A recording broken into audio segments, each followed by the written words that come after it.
Un petit book haul, ça vous tente? Bon, petit, par les réceptions, par les achats un petit peu plus grands.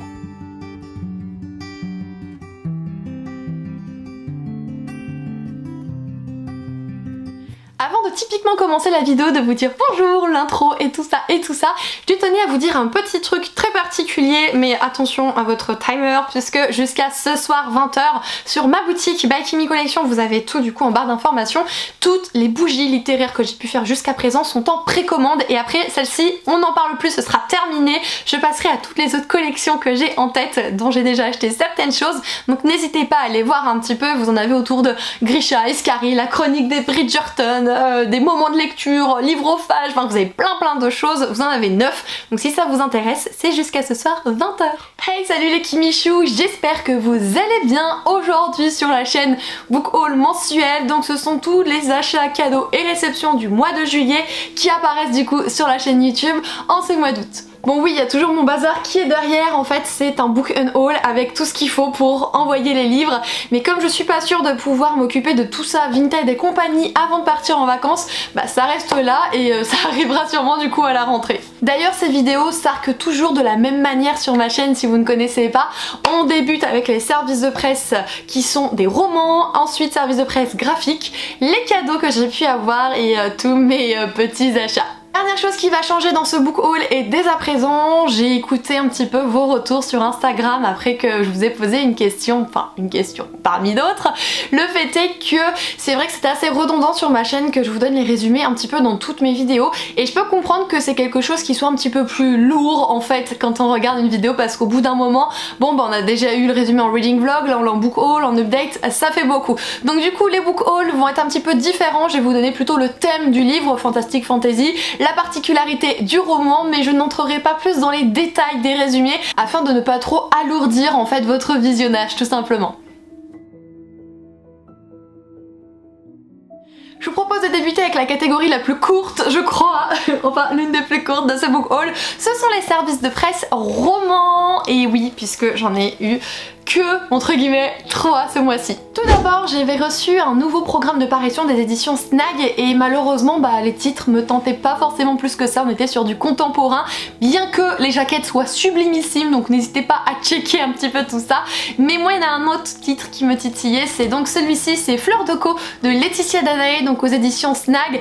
On est typiquement dans un univers de fantastique, fantasy, plutôt avec de la magie, des aventures, une espèce de vengeance sur la vie, et je trouve ça très intéressant. La personne qui est ici, qui est la protagoniste principale, a une couleur de peau qui est noire, et du coup je m'attends à beaucoup de choses autour de cette culture, et j'espère que je serai rassasiée parce que c'est une des choses qui ont fait que ça m'intrigue beaucoup. Et je sais que Laetitia Danae, pardon, je sais pas ce que j'ai dit, Laetitia Danae est quelqu'un qui se débrouille très bien en termes d'autrice, donc j'ai hâte de découvrir comment est-ce qu'elle nous raconte cette histoire. Toujours sur cette même lancée d'intégrale qui sort plus que régulièrement aux éditions J'ai lu, c'est donc l'intégrale numéro 4. Je crois que c'est le 4e de la chronique de Bridgerton de Julia Quinn, du coup aux éditions J'ai lu, comme je vous disais. C'est les tomes 7 et 8 qui concernent du coup notamment Hyacinthe et Grégory, le Benjamin de l'histoire. Actuellement je n'ai lu que la première intégrale, donc les 2 premiers tomes, et là il y a les 7 et 8, donc ce n'est plus quelques wagons, c'est un train de retard que je dois avoir. Et un autre aspect, le dernier, qui vraiment m'intriguait énormément, et là je blâme Ophélie Duchemin, c'est donc Démon de cendre, le premier tome, Le chant du phénix de Laura Black aux éditions Elixiria. Ophélie Duchemin est l'autrice de Rose éternelle, et prochainement Murmure de l'océan aux éditions Plume Blanche. C'est une autrice que j'apprécie énormément de par sa personnalité, les discussions qu'on a pu avoir ensemble, ou de par Rose éternelle qui est un roman absolument sublimissime, une réécriture de La Belle et la Bête que je vous conseillerais toujours et encore. Ça fait presque 1 an que je l'ai lu déjà, et j'ai toujours ce sentiment horrible quand c'est des coups de cœur de me dire que je ne pourrai jamais plus avoir ce même premier sentiment quand on l'a déjà lu. Il s'efface, mais lisez-le s'il vous plaît, lisez-le. À part ça, je m'égare un peu, mais si je pouvais vous en parler, je le fais. Quand on glisse des coups de cœur dans les vidéos, c'est tout bénef pour nous. Et du coup elle a parlé de Démon de cendre, puisque je crois qu'elle s'entend bien notamment avec l'autrice qui l'a écrit, et elle avait un retour vraiment très élogieux dessus. Donc j'ai dit, elle en fait confiance à Ophélie et on y va. Tout ce que je sais, c'est que la protagoniste principale est une, comment ils disent, une démon phénix. Est-ce qu'il m'en fallait plus? Non, on est vraiment dans un univers où il y a des créatures, il y a un certain jeune homme apparemment qui serait autour aussi des dragons. Alors je ne sais pas si c'est en termes de créatures pures et dures ou si par exemple ce sont plutôt des noms représentatifs de caste. Allez savoir, mais j'étais très intriguée et je fais vraiment confiance à Ophélie Duchemin, donc hâte de découvrir ce que Laura Black nous réserve ici. Je vous avais dit qu'il y avait très peu de romans en termes de services de presse et du coup on va passer tout de suite aux graphiques. Il y en a un petit peu plus mais les graphiques on les dévore aussi un petit peu plus vite. Tout d'abord en termes de manga, j'ai de quoi faire, j'ai reçu le tome 4 du conte des parias de Makoto Oshino aux éditions Doki Doki. Je n'ai toujours pas commencé cette saga comme beaucoup d'autres mais je m'inquiète pas trop puisqu'en ce moment mon envie de lire du graphique est revenue, j'ai pu me lire quelques sagas donc je suis très contente. C'est pour ça que mon inquiétude n'est pas forcément présente et je me souviens simplement qu'on suit une petite fille et un certain démon, diable surtout. Donc allez savoir un petit peu comment se passe cette histoire, ça m'a toujours beaucoup intriguée. On enchaîne du coup avec, alors là c'est hyper intéressant mais là ça allait un petit peu plus, c'est donc The Witch and the Beast, le tome 2 de Kosuke Satake aux éditions Pika Édition. Tout ce que je sais pareil, c'est comme le titre, The Witch and the Beast, la sorcière et la bête. Non il m'en fallait pas plus. J'ai également reçu, je crois que c'est le dernier d'ailleurs, il me semble vraiment que c'est le dernier tome réédition de tome de Chobits, donc le tome 18 aux éditions Pika par le groupe de mangaka Clamp. Alors là j'ai tout, je peux plus avoir d'excuses pour ne pas lire cette saga avant que Magic Knight Ray et Inf soit terminée, qui est du coup une saga qui a été faite aussi par le même groupe de mangaka. Voilà, maintenant je peux y aller et découvrir cette histoire avec cette espèce de robot femme qui m'intrigue assez. Ouais, j'ai un peu la frite aujourd'hui, mais en fait en parlant de frites c'est parce que j'ai faim. Donc quand j'ai faim, justement je suis énergique. Après le repas il n'y a plus personne, vous en faites pas. Les deux derniers mangas, il y a donc le tome 3 de Mashle de Hajime Komoto aux éditions Kaze. C'est un shonen où finalement dans une école vous avez la magie qui se mesure à la force et lequel des deux est le plus puissant. J'avais reçu le premier tome dans une énorme box de la maison d'édition Kaze et ils ont décidé de m'envoyer le tome 3. Alors j'ai pas commencé la saga et en plus bah forcément je vais être bloquée, j'ai pas le tome 2 donc je pense lire le tome 1 et s'il me botte j'achèterai le tome 2 et je pourrai enchaîner avec le troisième tome. Le dernier manga, c'est un petit manga de fantasy qui a l'air vraiment tout mignon. Il s'agit du coup du premier tome des Fées, le roi dragon et moi en chat, donc c'est aux éditions Nobinobi. On a Aki, Kurea et Yamigo en termes de personnes qui sont intervenues sur cette histoire. Je sais simplement que c'est de la fantasy, c'est une demoiselle qui passe d'un univers à un autre et quand elle arrive dans l'autre il se passe différentes petites choses. Nobinobi, c'est une filiale de la maison d'édition Pika comme H2T par exemple et c'est cette collection qui est toujours toute mignonne, tout kawaii et c'est pour ça qu'on peut finalement lire cette histoire dès 11 ans et que en termes vraiment de mots-clés, on a fantasy, comédie et romance. J'ai également reçu le deuxième et dernier tome de L'île entre deux mondes de Asuka Ishii aux éditions Pika Graphique. Donc là on est sur un roman graphique. Bien sûr que j'avais reçu le tome 1 mais je me le réservais pour les vacances puisque comme on peut le voir, enfin ça parle d'île, ça parle d'eau, ça sent les vacances et je me suis dit que c'était vraiment bien de pouvoir le lire du coup au bord de l'océan, chose que je vais faire cette année. Je vais bien sûr emmener le premier tome, attention. Je sais simplement que c'est une île un petit peu mystérieuse et en fait ça m'avait tout bonnement suffi pour avoir envie de le découvrir et le demander à la maison d'édition. Et pour terminer avec les graphiques que j'ai reçus ce mois-ci, j'ai donc reçu le Jardin secret, la première partie de l'histoire de Maud Begon d'après le roman de Frances H. Burnett aux éditions d'Argo. D'Argo m'avait contacté pour une autre sortie en fait et malheureusement j'étais pas forcément très emballée par les designs puisque en fait chaque lecteur a un design qui lui est propre, tout du moins des graphismes qui lui parlent plus que d'autres et là c'était pas le cas. Par contre je leur ai dit que celui-ci pouvait m'intriguer et ils ont eu la gentillesse de me le faire parvenir. Si jamais ça vous parle c'est normal, il y a un roman et en plus il y a une adaptation cinématographique que j'ai vue pour ma part et j'ai hâte de découvrir ça, en tout cas de voir comment l'illustratrice s'est approprié ce roman-ci. C'est simple, on suit l'histoire d'une petite fille qui a tout perdu et qui se retrouve à habiter dans un manoir de sa famille et elle va découvrir la nature, l'amitié et plein d'autres choses qui lui sont réservées. C'était vraiment assez mignon, le film en soi, voilà c'est sympathique mais c'est pas non plus mirobolant et j'ai hâte de voir ce que ça donne. J'ai pas lu le roman par contre donc vraiment je vais me satisfaire de ce graphique. Et voilà voilà, on a terminé avec tous les services de presse. On va donc passer aux cadeaux et j'en ai reçu 2. Alors j'en ai mis un dedans, je suis pas trop sûre qu'on peut le considérer comme tel, mais c'est plus facile pour moi. C'est donc le tome 1 du diptyque La ville s'en vend de Éléonore de Villepoix. Donc normalement c'est aux éditions Hachette. Je l'avais reçu avec ma box du petit colis de Colibri que m'avait gentiment envoyé la personne qui s'occupe du site qui m'avait contacté. Et voilà, il m'avait envoyé celui-ci que j'ai déjà du coup. Donc je me le mets de côté pour vous le faire gagner quand je lirai enfin ce premier tome. Je pourrai vous en faire gagner un, ce qui est plutôt chouette. Et d'ailleurs, pour ceux d'entre vous qui se posent la question par rapport justement à cette box littéraire, quand j'ai renvoyé un mail à la personne lui disant que voilà, j'avais vraiment adoré le principe, que je la remerciais et que voilà, par contre, bon bah j'avais déjà le roman, c'est pas grave, je vous le ferai gagner. Elle m'a dit non, je tiens à vous en renvoyer un autre, c'est comme ça qu'on fonctionne. Si jamais vous avez déjà le livre et que c'était dans la liste que vous nous avez indiqué, chose qui était mon cas, et bien on vous renvoie un autre de nous-mêmes. Donc j'attends que ce petit autre arrive pour vous le présenter. Et sur ce bouquin-ci, j'ai eu un gros quiproquo avec moi-même et en fait je viens de m'en rendre compte en préparant le book haul. Non mais la fille, je vous jure, la fille, j'ai eu la chance de recevoir Circé de Madeline Miller, donc ici aux éditions Pocket, et c'est l'une d'entre vous qui me l'a envoyé, c'est notamment ma petite Elsa qui me l'a envoyé gentiment, que c'était un gros coup de cœur pour elle. Et en fait j'avais dit dans un reading vlog, je me souviens pertinemment, que je l'avais déjà et que du coup bah je vous ferai gagner mon exemplaire et que je garderai ce que Elsa m'a offert. Et le fait est que j'ai pas Circé j'ai l'autre de Madeline Miller publié aux éditions Pocket que vous allez voir juste après, puisque en fait étant dans la hype, je me le suis racheté. Sauf que j'ai oublié que je l'avais dans ma bibliothèque rangée tout à haut là-bas. Voilà, Kimberly ne fait pas les choses comme il faut. Elle ne check pas sa bibli, mais en fait c'était quelque chose dont j'étais sûre. J'avais pas de doute, j'étais sûre d'avoir Cissé et pas le chant d'Achille. Et bien en fait c'était l'inverse. Donc je vais pouvoir découvrir cette histoire grâce à ma petite Elsa qui me l'a gentiment offert. Donc merci de tout cœur pour ce cadeau ma belle, ça me fait vraiment hyper plaisir. Et je sais déjà qu'aussi je vais pouvoir vous en montrer un dans le book haul de mois d'août, puisque je blâme d'avance ma petite Jane qui s'est lâchée et qui m'a encore offert un livre qui me tente beaucoup, tout comme Circé. Et là on est sur de la mythologie grecque, donc franchement j'ai hâte de voir ça. Donc merci de tout cœur pour tout de toute façon, et quand vous m'offrez un bouquin, enfin c'est waouh, c'est quelque chose sur lequel j'ai vraiment beaucoup de mal à m'exprimer. À part dire merci, je suis toute gênée et je ne peux faire que ça.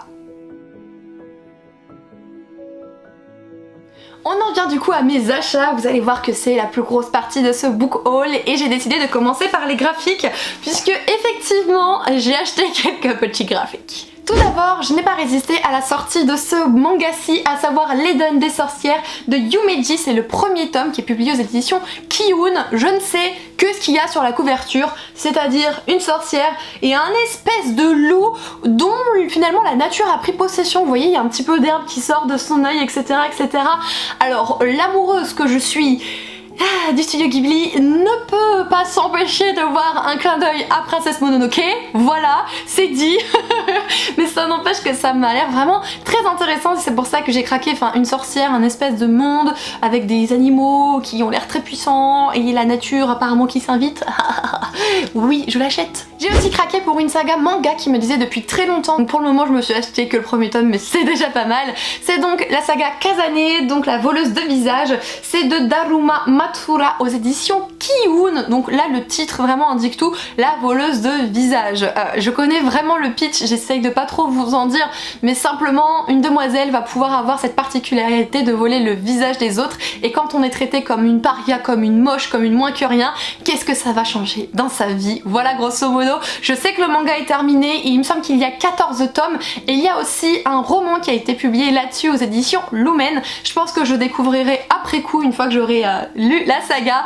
J'avais beaucoup hésité avec un autre titre, vous êtes d'autres à m'avoir dit bah t'aurais dû prendre l'autre titre, mais c'est pas grave, je découvrirai l'autre titre de toute façon, vous pouvez me faire confiance. Bon bah pour ça je suis simplement, je vous le dis dans au moins une vidéo, à chaque fois au moins une fois, une moutonne. Voilà, j'ai donc craqué pour les deux premiers tomes de A Sign of Affection de Suwu Morishita aux éditions Akata Manga. Vous avez les pépites de Gladys qui en a super bien parlé, ma petite Soli de Livrement Addict, Océane de Nina Quill qui a craqué aussi, et vous avez Pauline de Bookin. Alors soit comme elle le dit, elle a pas fait forcément éloge de cette histoire, mais le fait d'en parler, de connaître un petit peu le résumé, ça donne envie. Et simplement c'est une romance entre un monsieur qui est polyglotte, qui parle énormément de l'eau,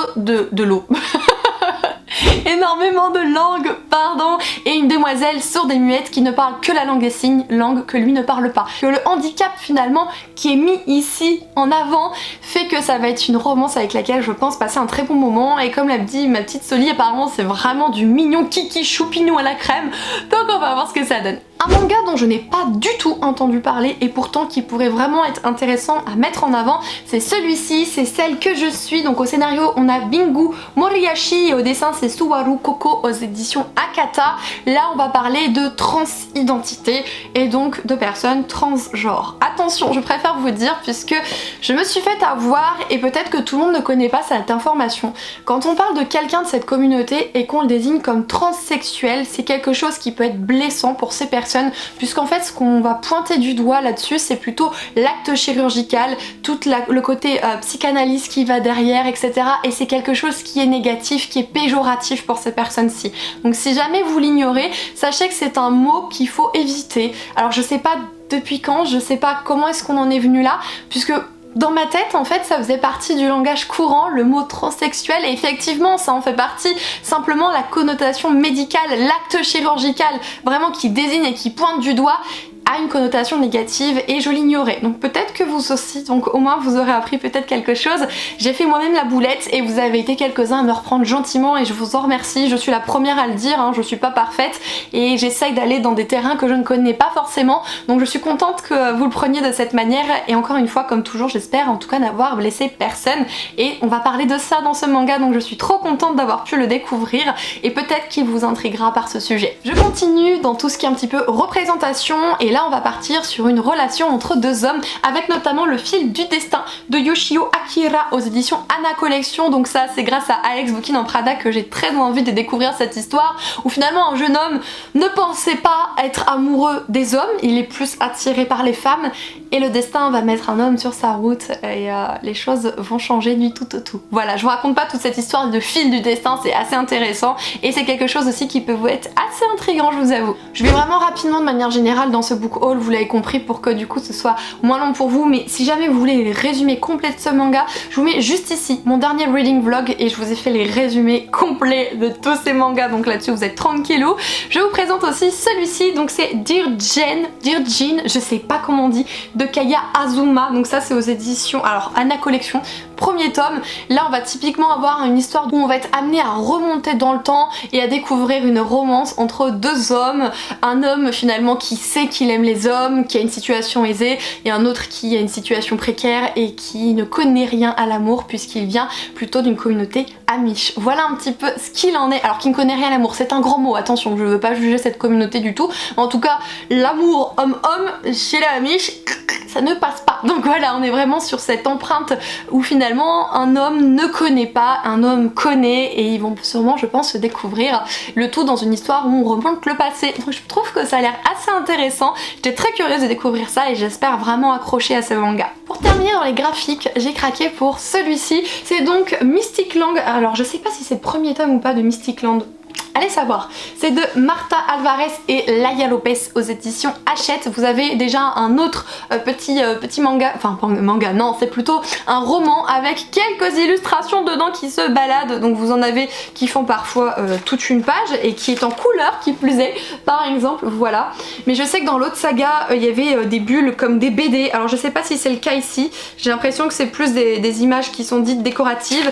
Et non, je me plante, vous avez des petits dessins comme ça, des bulles avec des BD par exemple. Je suis très curieuse de découvrir ça. Ici on a plutôt affaire à quelque chose d'assez fantastique avec des fées et l'univers de Mystic Land, et je sais qu'on débute l'histoire par exemple avec des choses qui n'ont rien à voir, comme une couturière, comme une princesse, une comédienne, une pâtissière. Alors comment est-ce qu'on part de ça à Mystic Land et les 5 futures reines qui sont des fées?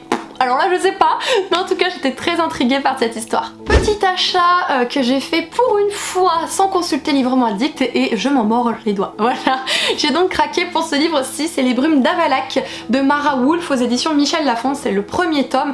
Le problème c'est que le deuxième est sorti mais le troisième n'a jamais été traduit. Je crois que c'est ça, en tout cas le fait est que la traduction n'est pas terminée, ne le sera probablement jamais, donc j'ai un petit peu les bouboules sérieusement. Et bon, c'est des choses qui arrivent. Moi j'étais très intriguée puisqu'on est sur quelque chose un peu comme les étoiles de Noce Head où on a une romance qui va arriver en Écosse et apparemment il y a un espèce de fond mystique, tout un secret, des choses à découvrir autour de ce jeune homme et c'est ça qui m'intriguait. Je me suis dit waouh, je vais découvrir un autre les étoiles de Noce Head et tout ça. Et oui, je peux le découvrir mais j'aurai jamais les tenants et les aboutissants. Donc je suis désolée mais merde, voilà.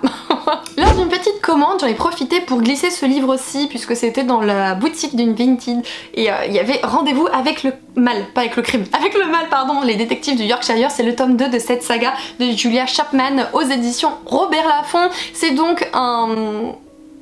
je ne sais plus, non mais c'est pas vrai, comment on appelle ça? Oh la con, un cozy murder, voilà, quand le mot veut pas venir, il peut pas venir.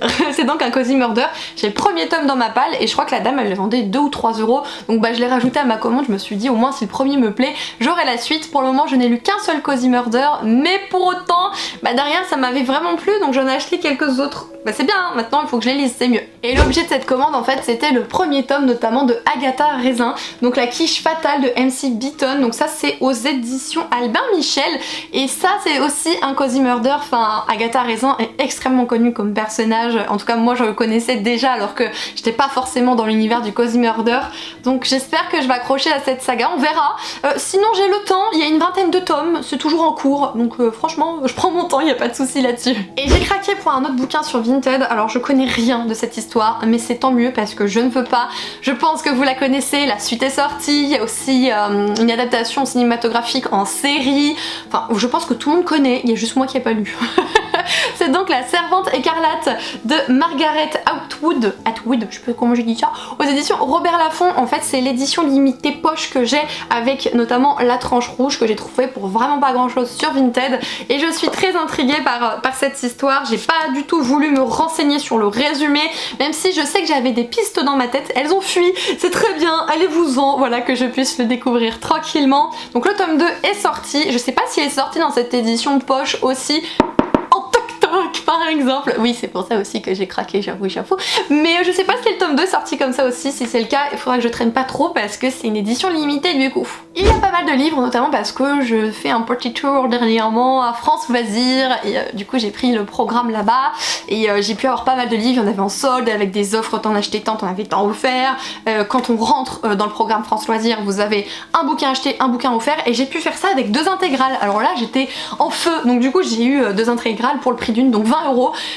Je me suis pris des bonbonnes intégrales. Donc là c'est la trilogie d'une nuit d'hiver de Catherine Arden et là c'est Lune pourpre du coup de Laetitia Danaé. Oui encore du Laetitia Danaé, mais c'est comme ça. En fait je voulais le découvrir à la base celui-ci aux éditions Snag, mais comme ça fait longtemps et que c'était leur premier titre, ils veulent essayer d'accentuer un petit peu plus la communication sur d'autres titres et du coup j'étais trop contente de le trouver. Encore une fois je ne sais plus du tout de quoi ça parle, mais j'étais trop contente. Alors c'est bien, ils sont tout ouverts, ils sont tout fluff, ils sont pas écrits trop petits ni trop gros. Par contre ouais, le papier, c'est comme vous savez dans les bibles, c'est très fin, c'est du papier à cigarette, donc je tâcherai de pas l'abîmer, au pire du pire. Bon, je les prendrai sur ma liseuse, tant pis. Et celui-ci, je sais juste qu'on est, je crois, dans les pays de l'Est. Alors, à savoir si c'est Russie ou Pologne, je sais plus. Mais on est dans un univers qui est fantastique, fantasy, de l'imaginaire, dans ces pays de l'Est, dans le froid. Oui, j'adore ça. J'ai découvert ça il y a pas très longtemps avec un roman auto-édité. Depuis, j'en cherchais d'autres. Et là, la trilogie en un bouquin, une intégrale. Bon, bah voilà. Je me suis pas fait prier, vous vous doutez, vous me connaissez je pense. Hein. Alors je sais que pour France Loisirs, il y a un programme de parrainage, j'essaye de voir si je peux trouver un lien. En fait, je sais que quand vous passez par mon lien, je sais pas si ça vous donne quelque chose, faudrait que je me renseigne, mais je sais que moi, ça me donne des sous sur ma cagnotte France Loisirs et du coup c'est hyper intéressant. Il faudrait que je vérifie si j'arrive à trouver ce lien. Ça pourrait être bien de vous le mettre au cas où si ça vous intéresse, il n'y a aucune obligation, vous vous doutez bien. On continue avec un autre petit Toc Toc et je pense que les Toc Toc, vous savez quelle est la maison d'édition phare, en tout cas qui nous promet des livres en français, qui vendent des Toc Toc. Bon bah c'est de Saxus et ce mois-ci, en juillet, il y avait quoi? La maison au milieu de la mer, c'est Ruléenne, pardon, voilà, je l'ai dit. C'est de TG Clown, du coup, aux éditions de Saxus. Alors, la couve ça va, mais c'est pas ce que je préfère. Par contre, le relier, il est très joli. Moi j'aime beaucoup, Je sais simplement que on est sur une île magique avec un monsieur qui va venir pour un peu observer tout ça et qui va découvrir beaucoup plus de choses qu'il n'y paraît avec ses fameux enfants et avec le fameux directeur. Voilà. Donc je pense qu'il va y avoir une petite romance MM et puis ce côté enfant un peu particulier, etc. J'ai l'impression que c'est imprégné de l'univers quelque part de Miss Peregrine et les enfants particuliers. J'ai vu le film, j'ai jamais lu les bouquins et pourtant c'est un truc qui m'intrigue. J'entends des échos magnifiques au sujet de ce roman, des coups de cœur partout. Donc ça va être bientôt à mon tour j'espère. Ensuite j'ai trouvé d'occasion un petit Georgia Caldera, c'est donc hors de portée aux éditions J'ai lu. Georgia Caldera, moi je la connais plutôt du coup pour sa saga Les Brumes de Cendrelune dont j'ai lu le premier tome et j'avais vraiment passé un très bon moment de lecture. Et du coup quand j'ai vu son nom d'autrice, j'ai pas cherché, je l'ai embarqué. Par contre on est sur un tout autre univers, on est sur une romance simplement avec une demoiselle qui n'accorde aucun crédit à l'amour. Les relations sérieuses ça n'existe pas, c'est un plan cul le soir et le matin je me barre. J'entends plus jamais parler de cette personne et voilà, évidemment comme toujours il y a un homme qui va te remettre en question. Voilà pour cette petite romance-ci. Mais voilà, Georgia Caldera quoi, je me dis ça peut me plaire et puis je suis très curieuse de découvrir sa plume sur quelque chose finalement de plus réaliste. Je vous parlais de France Loisirs, de Soldes et compagnie, j'ai pu notamment acquérir ce bouquin-ci, c'est L'Homme Crée de C.J. Tudor, donc comme je vous ai dit aux éditions France Loisirs, on est plutôt sur un thriller où la craie, ou en tout cas le petit bonhomme dessiné à la craie a une histoire particulière, des enfants voilà qui dessinent ça et finalement ça mène à un cadavre et des années plus tard, et bien on a ces petits dessins, ces petits bonhommes qui sont envoyés à ces mêmes enfants et un autre cadavre qui apparaît, qu'est-ce qui se passe, etc. C'était vraiment un thriller qui m'intriguait, puis surtout notre chère Sève, la spécialiste des thrillers, il me semble on avait fait vraiment de belles éloges et quand je l'ai vu dans le bac des soldes, bon, il m'appelle. Je l'aurais jamais acheté sans ça je pense, sérieusement j'aurais pas cherché à l'acheter. Mais là il était sous mon nez, c'est différent.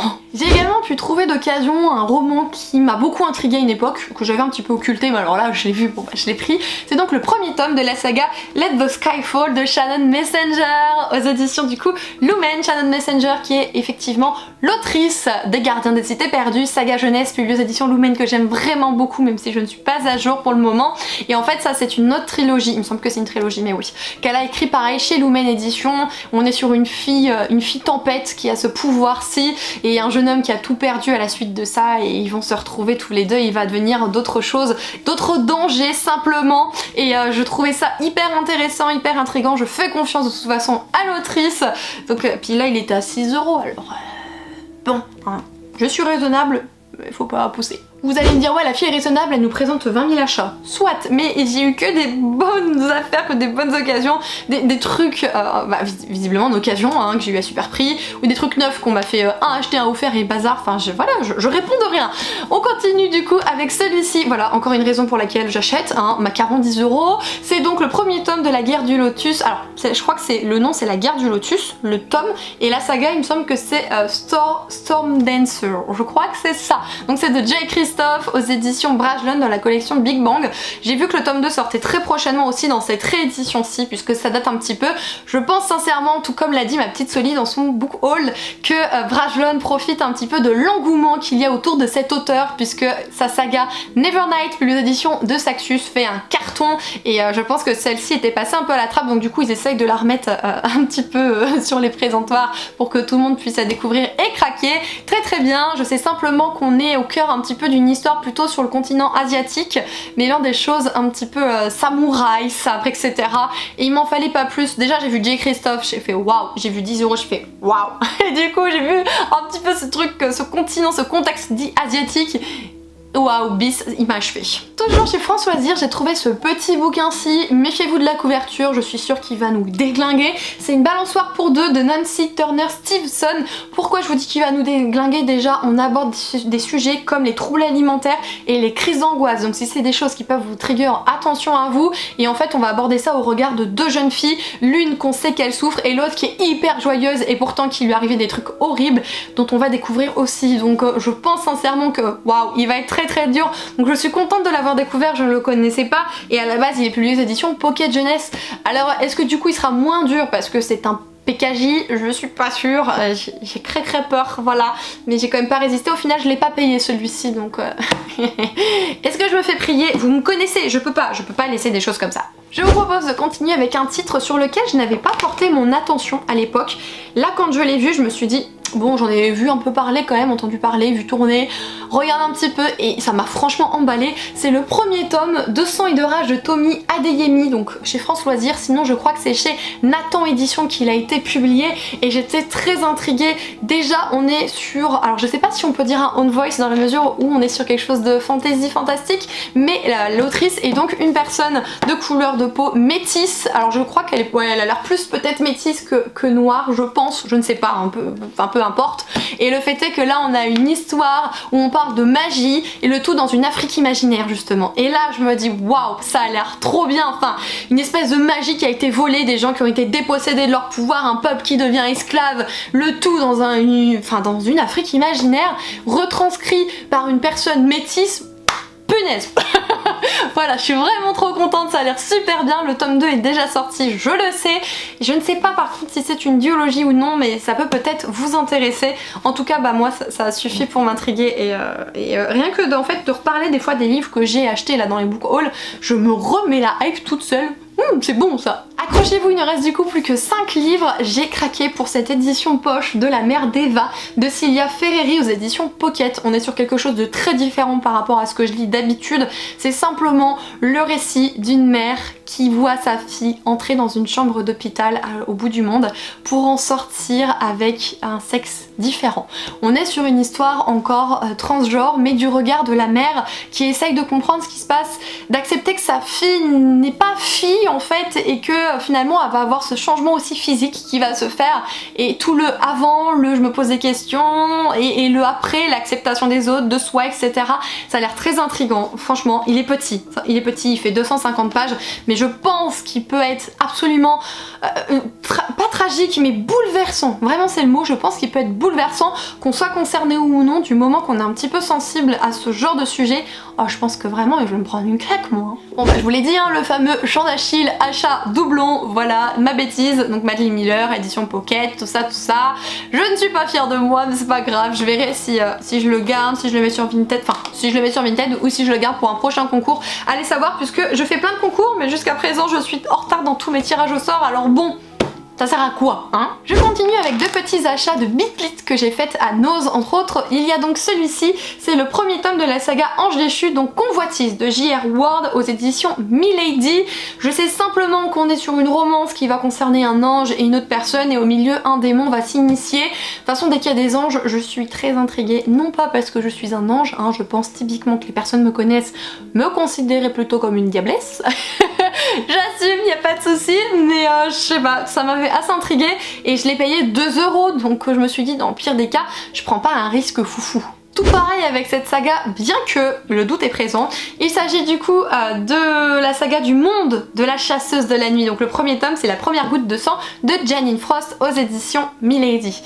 Le doute que j'ai, c'est que cette autrice a écrit la saga La chasseuse de la nuit. Et là, c'est le monde de la chasseuse de la nuit. Donc, est-ce que c'est le après ou le avant? Est-ce qu'il faut lire La chasseuse de la nuit avant de lire ceci?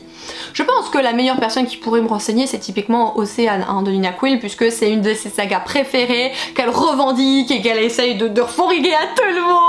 Et du coup, je pense que j'aurai ma réponse auprès d'Océane, c'est sûr. Mais ouais, je l'ai vu à 2 €, le résumé assez sympa, vampire, Bitlit, tout ça, cool. Mais je me suis pas forcément posé la question à l'achat sur la saga dite principale, quoi. Et on termine cette vidéo donc avec le tout dernier livre, ça va de pair. J'ai donc découvert celui-ci, c'est La Maison des Morts de Sarah Pinborough aux éditions toujours Milady.